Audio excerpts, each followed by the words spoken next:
Hello guys, welcome and welcome back to my YouTube channel stitch in time. ये हमारे video का second part है। First part में हमने आपके साथ इसकी कटिंग और शलवार की डिज़ाइनिंग को शेयर किया था। इसमें हम आपके साथ इसकी कंप्लीट डिज़ाइनिंग को शेयर करने वाले हैं। अगर आपने वो वीडियो नहीं देखी है तो प्लीज़ आप इसका फर्स्ट पार्ट देख लें, लिंक मैं डिस्क्रिप्शन बॉक्स में मैंशन कर दूँगी। सो गाइस, अब हम इस तरह से फोल्ड करते हुए जो हमारा कैनवस वाला पार्ट है उसको कवर करते हुए इसको इस तरह से स्टिच करेंगे और स्टिचिंग इस तरह से लगाएंगे कि जो हमारा फोल्डिंग वाला पार्ट है वो पूरा अच्छे से कवर हो जाए। अब हम इसी तरह से लास्ट तक इसको स्टिच कर लेंगे।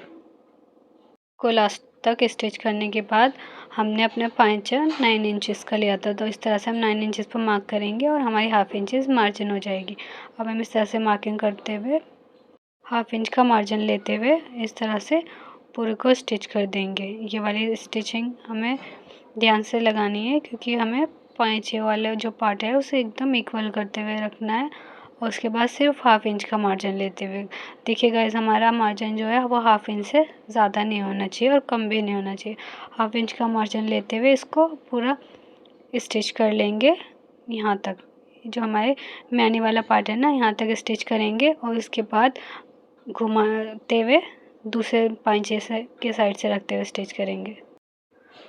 हमारी शलवार कंप्लीट हो जाएगी। अब हम फ्रॉक की स्टिचिंग को स्टार्ट करेंगे। तो उसके लिए सबसे पहले हम ये जो जॉइंट वाला पार्ट है इसको स्टिच करेंगे और इसको स्टिच करने के लिए हमें बहुत ध्यान से पहले ये देख लेना है हमारा जॉइंट किस तरह से आ रहा है। पहले इसको अच्छे से रखते हुए बराबर करते हुए इसको इक्वल करते हुए चेक कर लेना है कि हमारे जॉइंट जो है वो इक्वल आने चाहिए और जो हमें इस तरह से रखते हुए इसको जॉइंट कर लेंगे। गाइस, हमने इसमें राउंड नेक बनाया है जिसको हमने 5 इंचज़ डीप लिया है। आप अपने अकॉर्डिंग रख सकते हैं। हमने इसे 5 इंचज़ लिया है। अब इसको हमने स्टिच कर लिया। अब हम इस तरह से 0.75 इंचज़ का मार्जिन लेते हुए इसकी एक्स्ट्रा जो फैब्रिक है इसकी कटिंग कर लेंगे। कटिंग करने के बाद इसमें छोटे छोटे से कट्स लगा लेंगे जिससे हम जब इसको टर्न करेंगे तो ये इजीली टर्न हो जाएगा। अब हम इस तरह से इसके फ्रंट शोल्डर की कटिंग कर लेंगे। हमने इसके बैक नेक की 2.75 इंचज़ विड्थ लिया और इसको 3.5 इंचज़ डीप लिया है। अब हम इसकी कटिंग कर लेंगे और गाइस देखिए, हम ये हमारा इस तरह से कट हो जाएगा। अब इसकी कटिंग करने के बाद इसे इस तरह से 22 स्टेप से नेक को रेडी कर लेंगे। देखिए गाइस, हमने नेक को रेडी कर लिया और शोल्डर को भी जॉइन कर लिया है। अब हम पहले इसकी साइड की फिटिंग लगाएंगे। तो उसके लिए हम पहले इस तरह से इसकी मार्किंग कर लेंगे। हमने जहाँ वेस्ट वाला मार्क है उसको इस तरह से ही हल्का सा राउंड शेप देते हुए घुमाना है और उसके बाद हमने इसको हाफ से लेकर 0.75 इंचज़ तक मार्जिन लेते हुए इस तरह से इसको स्टिच कर लेंगे। गाइस, आप बिल्कुल भी इसको खींचेंगे नहीं क्योंकि वैसे भी ओरेब है। हमने इसको ट्रायंगल शेप में कट किया था तो वो ओरेब हो जाता है, इसलिए हम इसे बिल्कुल भी खींचेंगे नहीं। बिल्कुल हल्के हाथ से इस तरह से रखते हुए पूरे लास्ट तक इसको स्टिच कर लेंगे और इसी तरह से हम दूसरी साइड भी इसको स्टिच कर लेंगे। अब हमारा जितना भी फ्रॉक का फ्लेयर रहेगा, जिसे हम घेरा बोलते हैं फ्रॉक का, उतनी ही वाले जो हमने जिससे शलवार की डिज़ाइनिंग की थी वाले फैब्रिक की हमने ये वाली इस तरह से एक पट्टी ले ली है। हम इस तरह से 6 इंचज़ पर मार्क करेंगे और 0.75 इंचज़ का मार्जिन लेते हुए इसमें एक मार्किंग करेंगे और ये 0.75 इंचज़ का जब हम मार्क करेंगे तो ये टोटल हाफ इंचज़ की एक डार्ट हो जाएगी। जिस तरह से हम डार्ट्स डालते हैं ना, उस तरह से ये हो जाएगी। और गाइस, इसकी विड्थ 2 इंचज़ है, लेकिन हमने इसे इंचज़ के अकॉर्डिंग नहीं लिया है। इसमें जो ये लीफ वाली डिज़ाइनिंग दी हुई थी हमने ये 2 पार्ट्स ले लिए हैं। तो अब हम इस तरह से इसको स्टिच कर लेंगे और इसी तरह की डॉट्स या प्लेट्स जो भी आप बोलना चाहें, हमने पूरी पट्टी पर 6.5 इंचज़ का गैप देते हुए इस तरह की डॉट्स को डाल लिया है। गाइस, ये हमने इसलिए डाली हैं क्योंकि जो हमारा फ्लेयर वाला पार्ट है वो सर्कल में यानी राउंड है। अगर हम इस तरह की प्लेट्स डालेंगे तो जो हम इसमें अटैच करेंगे तो वो इजीली अटैच हो जाएगी।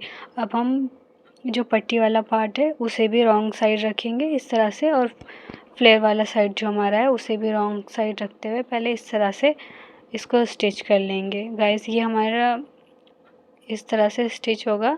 जो हमारी लीफ वाला पार्ट आ रहा है उसको इस तरह से ध्यान से रखते हुए कि ये हमारा अंदर ना हो जाए स्टिच में, इसलिए हमने ध्यान से स्टिच लगानी है। पूरा इसकी स्टिचिंग हमें लास्ट तक करनी है, जहाँ तक जो हमने स्टार्टिंग की थी वहाँ तक इसको स्टिच करना है। और इसे बहुत ध्यान से स्टिच करना है क्योंकि हमने पहले ही इसमें डॉट्स डाली हुई हैं, तो ये इसे खींचना नहीं है, बिल्कुल हल्के हाथ से स्टिच करना है। जब हम वहाँ तक पहुँच जाएंगे जहाँ से हमने स्टार्ट करा था, तो हम पहले ये इसको इस तरह से फोल्ड कर लेंगे और उसके बाद इसको इसके ऊपर रखते हुए इस तरह से स्टिच करेंगे। अब बस हमें इसे थोड़ा सा स्टिच करना है, हम इसे थोड़ा सा स्टिच कर लेंगे। और स्टिच करने के बाद जितना भी हमारा एक्स्ट्रा फैब्रिक रहेगा पहले उसको इस तरह से, जैसा हमने दिखाया है, इस तरह से रखते हुए पहले इसको कट कर लेंगे। कट करने के बाद हमने इस तरह से रखते हुए पहले इसको प्रेस से सेट कर लेना है।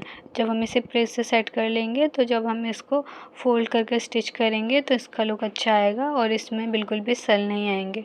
तो हम इस तरह से पूरे पर प्रेस कर लेंगे और इसे बिल्कुल अच्छे से सेट करते हुए प्रेस करेंगे। उसके बाद इसको इस तरह से फोल्ड करते हुए पूरे पर प्रेस कर लेंगे। जब हम फोल्ड करते हुए इसको प्रेस कर लेंगे तो जब हम स्टिच लगाएंगे तो बस हमें स्टिच लगानी होगी और वो स्टिच इजीली लग जाएगी। अब हम इस तरह से जब हम स्टार्टिंग वाले पार्ट पर पहुंच जाएंगे तो इसको इस तरह से फोल्ड करेंगे और इसको इस तरह से रखते हुए पहले प्रेस से यहाँ पर सेट कर लेंगे और उसके बाद हम इसकी स्टिचिंग करेंगे। देखिए गाइस, हमने फोल्ड करते हुए पूरे जो हमारा पूरा फ्लेयर वाला पार्ट है ना, पूरे को फोल्ड करते हुए इसे प्रेस कर लिया है। प्रेस करने के बाद हम इसको इस तरह से स्टिच करेंगे। बस हमें स्टिचिंग लगानी होगी, बस हमें ये ध्यान रखना है हमने ना फ्रॉक वाले पार्ट को खींचना है, फ्रॉक के फैब्रिक को खींच कर स्टिच करना है, और ना ही हमें हमने जो पट्टी अटैच की है इसे भी बिल्कुल भी खींचना नहीं है। जो हमने प्रेस से सेट किया हुआ है बस इसे इसी तरह से रखते हुए लास्ट तक स्टिच कर लेंगे। जिस तरह से हमने फ्रॉक के फ्लेयर में ये वाली पट्टी को अटैच करा था उसी तरह से हमने स्लीव्स के बॉटम में भी ये वाली पट्टी को अटैच करा है। देखिए गाइस, स्टिच होने के बाद हमारी ड्रेस का लुक इस तरह से आएगा। इसके फ्रॉक के फ्लेयर में बिल्कुल भी सल नहीं आएंगे क्योंकि हमने इसकी पट्टी को एकदम फिनिशिंग के साथ अटैच कराया, और इसकी शलवार का लुक भी एकदम डिज़ाइनर फर्शी शलवार की लुक की तरह आएगा। आई होप आपको ये वीडियो पसंद आई होगी। अगर वीडियो पसंद आई तो प्लीज़ वीडियो को लाइक करें, इस वीडियो को अपने फ्रेंड्स के साथ शेयर करें और कमेंट करके बताएं कि आपको ये डिज़ाइनिंग कैसी लगी है। और अगर आपने अभी तक चैनल को सब्सक्राइब नहीं करा है तो प्लीज़ चैनल को सब्सक्राइब करें, क्योंकि मैं इसी तरह की रिक्रिएशन वीडियोस लाती रहती हूँ। मिलते हैं नेक्स्ट वीडियो में। अपना बहुत ज़्यादा ख्याल रखिएगा, मुझे दुआ में याद रखिएगा।